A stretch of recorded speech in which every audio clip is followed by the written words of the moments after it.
Cadrigan. The ability to Should play in base. battlefield Okay. the following turn.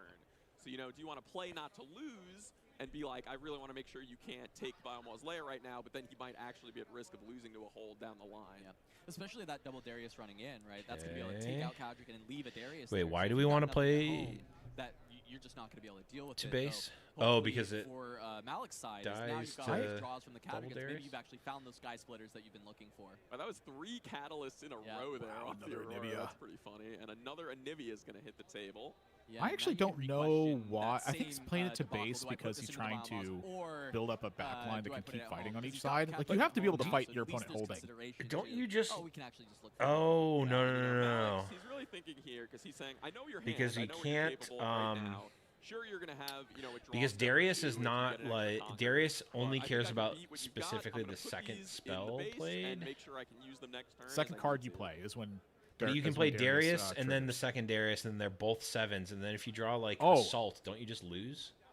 I am quite aware of that being a case on this, like the double Darius. So I don't really know exactly what the thought here is. Not having a good way to answer, especially Hold on, say again. Oh, Big Rishi just going to scoop it up. This next turn, and that's going to be the Volley Bear piloted by Florian Christian or Malix here, taking that first win here at the Houston Regional Qualifier. Amazing to see. Look, I don't blame someone for scooping there. Especially into the big bad, into Kaisa. I know two on one and 1 in base. Okay, I see what you're saying. Yeah, I was gonna say you just lost to Cleve there.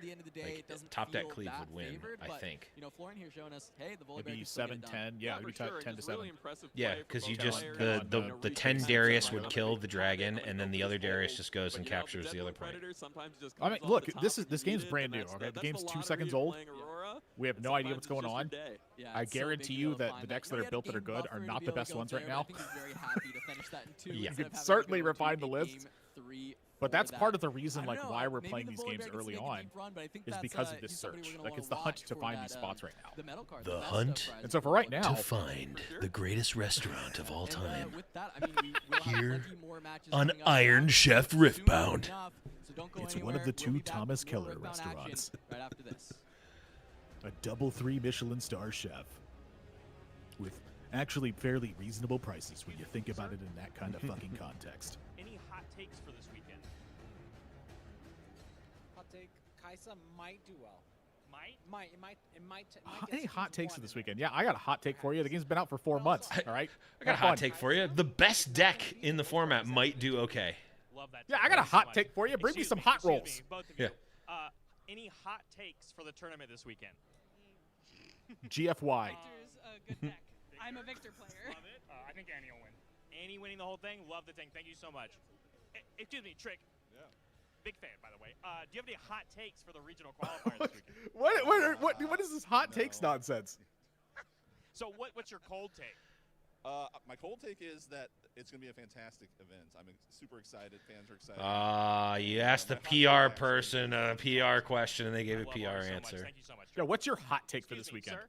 My hot take is that there are going to be at least 5 restaurants that serve hot wings in this event. Because we're in Houston, and everything's big in Texas. And 5 restaurants show up to the event to serve hot wings. I would like to know if you have any hot takes for the regional this weekend. I'm kind of nervous tomorrow because we have a lot of questions about conquering the battlefields in the same turn. So I hope tomorrow. Hot take is Kaisa is still the best deck in the meta. I know it will. I think that the fact that people think that is a hot take is the hot take. And that's why we have professionals like yourself doing it this weekend. Thanks so much. What does happen if you conquer a battlefield twice in the same turn? Like, I know you can't score a point on the battlefield twice in the same turn, but you're still conquering it. Tarek is at this event. Oh, we're screwed. I won't be surprised if Annie takes. So the question is a bit flawed because you can't conquer a battlefield twice in one turn. So if you conquer battlefield, you bring something back, can you not put a unit there again that turn? Yeah, I think the sets and all you can, but it doesn't. It won't count as conquering. What does it count as then? How do you take the base? Excuse me, sir. So if you, let's say you opponent has a unit and you attack at a battlefield, you win that combat and you conquer it. You'll get a point. You'll trigger any when you conquer abilities. Blah blah blah. If you play a card that moves your unit from that battlefield back to your base, like if you use the Yasuo ability to move it back, and then move another unit to that same battlefield, it just happens. There's no. So you don't conquer a base with Kaisa. Yes. You draw a card. Yes. You play retreat and return that Kaisa to your hand. Yeah. You then conquer that same battlefield with Kaisa. Absolutely. Thanks so much. The Kaisa effect doesn't trigger to draw you the card. Correct. That's bizarre. Because it doesn't count as conquering if you've already. Why wouldn't they just make it that the first time you conquer a base during a turn you score a point? That's the only rule you need to make on it. Come on, what do you think? Give me one legend. I don't know. That's all you need to do. I don't know why they do things or didn't do things, but I know that's how it works. This is some Lorcana rules making right now. Do you have any hot No, I know why they do that, because like there's probably ways that you can Strike just Zone. move I know that things. place. Yeah, Strike Zone. They're at everything. I've worked at Strike Zone before. I'm not surprised. They're at every event for the last like 20 years. No, the reason that they don't do that is because there's almost certainly going to be ways, if not already exist ways, to like infinitely or near infinitely move stuff back and forth for very little recess. Infinite loop conquer.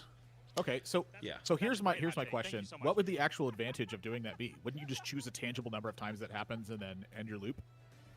Yeah, but they probably don't want, like, if there was a card that, like, if there was a loop you could do that netted being able to move back and forth an infinite number of times, and you had Kaisa, you could just draw in your whole deck, which they, I guess, don't want to have happen. I see. So the rule written isn't that you can't conquer it multiple times. It's that. I'm sorry. The rule written is that conquering effects can only take place as you are scoring the point. Yeah, that's what I mean. Just the first time you conquer a base.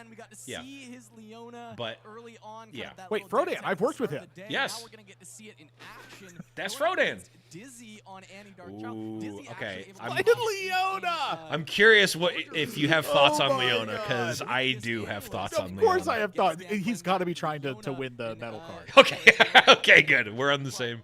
We're in the same. There is no way you that show deck with is Leona so and you're like, bad. this is it. Yeah. It's like as bad as Garen. It's IMO. It's worse than Garen because you can at least play Aurora, and like you have a base level of deck functionality if you're playing Aurora. It's Okay, all about the to metal be cards. fair, I think that Garen is the worst deck. Yes, I also Like agree. with all the decks I have played so far, which granted is a bit limited, I do think that Garen has got to be the worst one. You have stuns. You do have a unique thing. You do have stuff that you can do for sure. All right, so Frodan is you channel 2 runes in the first turn, 3 on the second turn, and then 2 for the rest of the game on each side. No. Garen's starting out with the Poro. Like this is the Poro. You're just a worse version of me. I agree. That is going to allow you to spend a buff when you conquer there to draw a card, so you can trade the buffs that you're generating with the stuns for more cards and more gas in your hand. His runes are And on upside the down. other Oh, side, so this is how you can tell that Dan is a digital card beginner. Like he started with digital. You can just tell when someone handles the cards. He's not flicking his cards incessantly. Dan became a very strong card player. Like from when I first met Dan to the years later, Dan became very proficient in pretty much all the decks that players wanted to play at all. Like it wasn't just like he was not the kind of player that like wants to play the top 2 decks and win with all of them. He wants to know everything. Yeah. And I'm very much like kind of different than that. I learn all the stuff, but I become very proficient at the top decks. Yeah, I'm the same. Frodan became proficient also am not across the board. proficient He's like the jack of all trades when it came to the deck lists. Yeah. Getting the stalwart Poro in place. I remember talking with Dan in early TFT, and he's just like the level that he goes into all of the builds and all of everything is just like, yeah, man, I'm just not going to do that. And like that, kudos to him for doing it. But like that's my brain can't do that, or I don't want to do it, and therefore my brain can't do it. I probably physically could. I just don't want to. Frodan using champion here. So what I know about Shuffle Dan ring is back. he plays the Leona a little bit One interesting thing that I noticed when they were introing the tournament at the beginning of this is that they talked about like $25,000 prize, promos, blah, blah, blah. But the thing that they showcased was the metal champions. the Metal Legends. Like that is the craziest thing that you can win this weekend is the metal. That's what drives me crazy. Is I can't. I don't think I can ever win one unless I just win the tournament. I'm not going to trade. I'm just going to play what I think is the best deck. Right. Is this going to drive me from playing the best deck every time?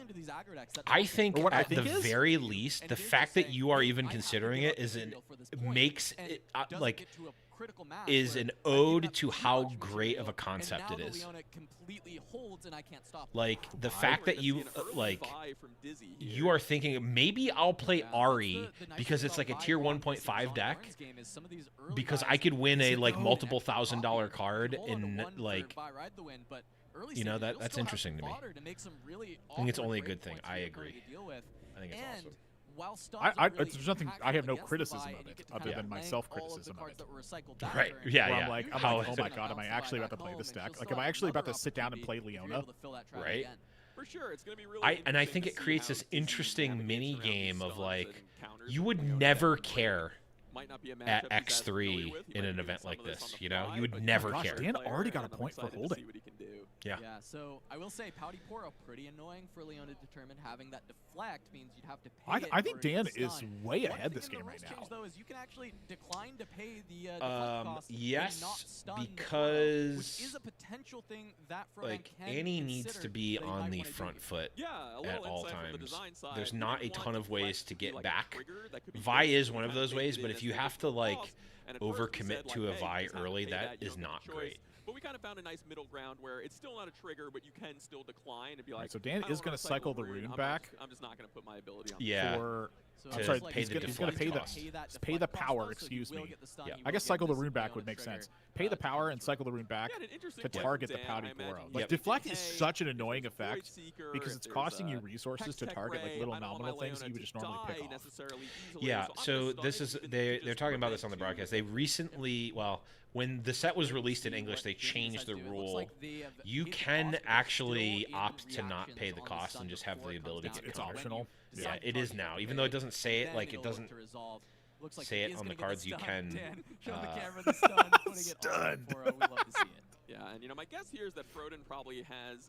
The buff. Maybe a right. Yeah, you get the buff from Leona, so that it makes sense to pay for the ability. This is a big change here. Like Dizzy can't just like pop this with an effect and call it a day.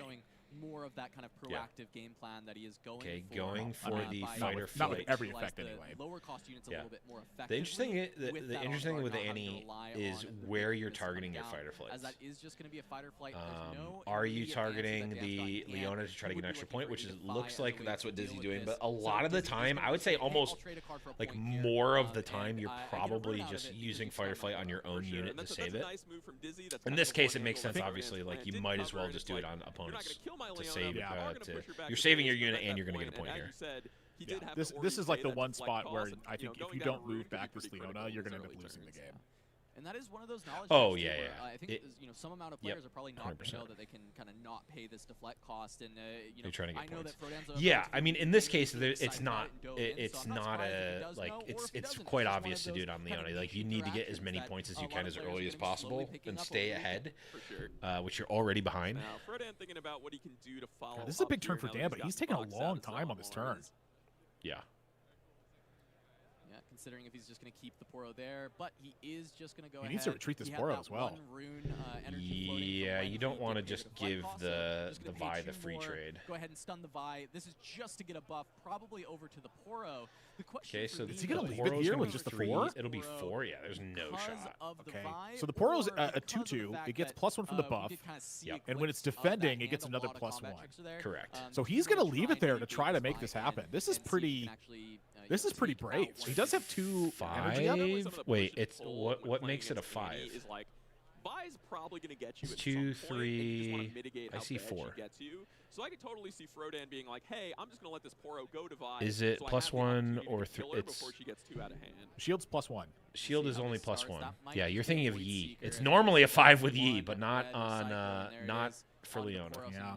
This is actually another problem too, is that this spell can target only at a battlefield. So this is 4 damage to a unit. It's at a battlefield. Battlefield's only in those center spots. It doesn't count base. Me being used to Yi. Yep. Stick around, so it might even be easier to finish that. Oh, he's got +2. Okay.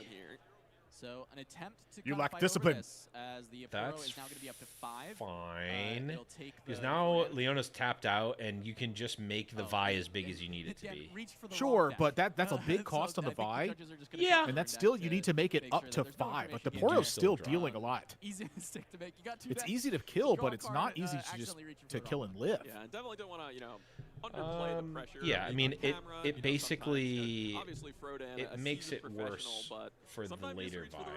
2, 4. So we've got actually exactly enough, right? His first physical TCG. I talked to him, when I had that interview with him, I was asking him a little bit about it. No, yeah, you still draft. That big Hearthstone background. Yeah, this is spending a lot to kill it, though. This is not free. In the past, but never No, won physically. it's So he not, was especially like, since I'm like still kinda your learning the dexterity, chosen but I champion can is do all of Snapcaster the Mage, so actions getting rid myself. of your graveyard He is said he not, felt pretty it's good not about nothing. It, but it's still just like, getting some of that rust off, and yeah, being on camera. Poro Yeah, moving I think this is probably right here, is retreat and then try to figure out where to score otherwise. This is problematic. The pressure really never goes away, no matter how many times you've done it. Oh, this is tough. I don't know. But Frodan, I think he's My gonna gut fight would through be it to and, use to really Vi good match here, but I can't.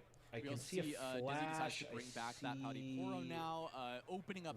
Okay, we do have Ride the Wind, but the thing is like you can't just wait for Ride the Wind. You need to you need to get to 6 before that matters, right? Also, this is the worst matchup for Vi Ride the Wind to be reliable because you've got the stuns, you've got the counters. Like this is the actual nightmare matchup for Vi Ride the Wind.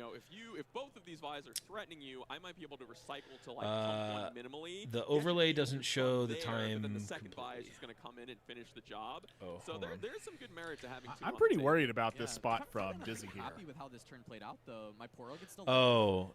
Yeah. Well, this is another point for holding. The time is not super relevant. Keep my Leona back. You could even just score with the shield bearer and be willing to sacrifice This is it. 2 points from now holding. You've got Leona to say, hey, I'm actually up in points. Dizzy, if you'd like to commit to a battlefield, this is so unusual. I'd like to stun you and take it. Yeah, for sure. And you can super hold against Annie, and then like they have the Vi to stop that. But if you have a single stun, there's not much that they can do about it. I am very worried for Dizzy here. I don't think he's winning this game. Yeah, you see him shaking his head. He keeps reaching for the wrong deck for the This draw, is just kinda way far behind. That dexterity. I say it because for me, it's important to see if people change something if the game goes close to time. Oh, okay. That is a Sunlit Guardian, I believe, right? I have an easy way to make this. This is another card that Dan plays that I personally in my Leona decks haven't, but this is part of the lower to the ground strategy that he likes, and he likes to kind of get the Poro in, get the Sunlit Guardian down, look for those kind of quick early holds with more aggressive units instead of like the other Sona versions that we've seen. Fortunately, I don't really have a good way to make it look good and also display the time. So if you want to know how much time is left, I'm happy to tell you. So this is more bunch of units, get some buffs, and then use Kingpin as your big kind of like this is big unit in the deck. For sure. And Sunlit Guardian. Gets the boss on. If you can get it into a battlefield and get that shield going, it is a lot of stats. I still think that Dan should have retreated this Poro, but if Dizzy's going to let this live for this long. Yeah, and the tank keyword I think cannot maybe you're not. Understated. I mean, you're a full turn behind now. Your opponent is developing. Like this is in fact a nightmare scenario. And these aren't like little things that Frodan's putting in play. This is the boss. He's got tank. You have to deal him damage first. Yeah. He could buff. His buff is going to put him up really huge because of the way it functions. And this Poro on the right side, it's not like this is soaking up a nominal amount of resources. This could have been cleared, and Dizzy chose not to. Yeah, and like finally a point. This is kind of the normal thing that like Annie loves to do. gameplay loop of Annie is get ahead on points,